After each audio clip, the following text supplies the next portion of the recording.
Hey everybody, it is cough cold season, and with this cold weather hitting in, family gatherings, traveling, we can really expect to see an uptick in those coughs and colds. So I wanted to talk to you about saline sinus rinses. So this is one of my favorite things to do when I feel the congestion coming on, things are feeling stuffy, that little scratch or tickle down the back of the throat that lets you know drainage is happening. So starting early is best to kind of rinse things out. Thought process is, in addition to rinsing out phlegm and the gunk and helping to reduce swelling in the nose, you can also kind of rinse out maybe some of the viruses that might be out in the sinuses versus in the tissues and help get rid of some of that, which is always great. A lot of people comment to me that they feel like they're drowning when they do these, or they have a hard time getting it to rinse through. So never want to force a sinus rinse. You don't want to be squeezing this bottle hard, trying to force the water through. It really just needs to go through naturally by gravity, and gravity is also a key for keeping it from going into the back of your throat and making you feel like you're drowning in salt water.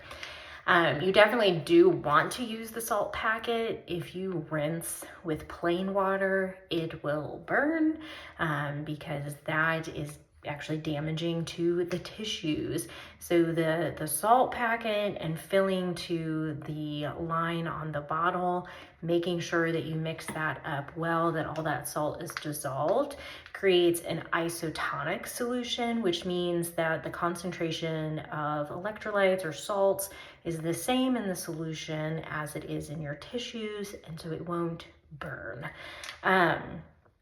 So like I said, if you feel like, congestion is starting on, that's a great time to start. If you have a lot of congestion, it's a great time to do it. You can rinse once a day, twice a day, 4 times a day to try and rinse things out. I always tell people to kind of rinse towards the blocked side because obviously, like I said, some people will feel like they have a hard time getting things going through. And so if we start on the more open side, rinsing towards the blocked side, that kind of allows for some of the pressure to build up and for gravity to allow things to leak out, and we can get a better rinse through. I have had some people say kind of rinse one way with half the bottle and the other way with the other half. That doesn't really make sense to me, because if we've started getting things growing through one way, let's just keep going that direction instead of rinsing back the other way and maybe getting stuff kind of stuck in the middle. But leave in the comments if you know a reason why to rinse one way and then the other way. So another thing that can sometimes be helpful if you just have a lot of swelling, you're just like, I can't breathe through the nose, it's very swollen, I try to do the rinse, I give it time and nothing is coming through, is actually to use a little bit of Afrin before you do the nose rinse. And Afrin is one of those nose sprays that, are often a bit taboo because people can sometimes overuse it and then end up where they're stuck in this cycle of feeling like they have to use it. So Afrin is kind of the nose spray that people say you can become addicted to. It's not habit forming in the fact that your body develops dependency on it per se, like other substances. But if you use it for a long period when you're not using it, you can kind of get this rebound swelling. So I tell people, think of like a caffeine withdrawal headache. That's kind of what you get. So you're not like mentally dependent on it, otherwise physically dependent on it, but your nose tissues kind of become dependent on it to not be swollen. But for short-term use, when you have lots of swelling, you have lots of congestion, it can really be helpful to open up the nasal passageways, open up the sinuses, and then allow you to do something like a sinus rinse to kind of rinse the congestion and drainage out. When you're using nose sprays, a couple of hints for that, so some bonus material here.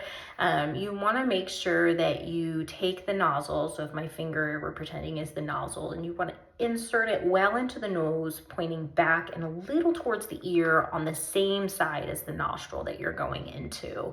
A lot of times people will just kind of stick the nozzle up that is a dead end. Your nasal passageway runs back. So if you look up a picture of sinus anatomy or nasal anatomy, you will see the sinus passageways run back. Also, the other thing that's kind of back there is that eustachian tube that goes from your middle ear to the back of the nose or the upper part of the throat, and kind of hitting that with the sprays can also help to unplug the ears as well. A lot of times when you're rinsing, you also will kind of feel maybe a tugging or pulling sensation in the ear, on the eardrum, and that's a good sign showing that we're kind of getting some suction, some things hopefully are draining out of that eustachian tube and middle ear as well. So doing the Afrin nose sprays, wait, it usually kicks in pretty quickly, so about 10-15 minutes. Make sure things are well opened up. Don't sniff the spray back when you're spraying it in. We're not trying to open up your throat, we're trying to open up your nose. So just spray it in, it'll get where it needs to go. And then do your sinus rinse. So like I said, you want to make sure you put the whole packet in and then fill with some bottled or distilled water to that fill line.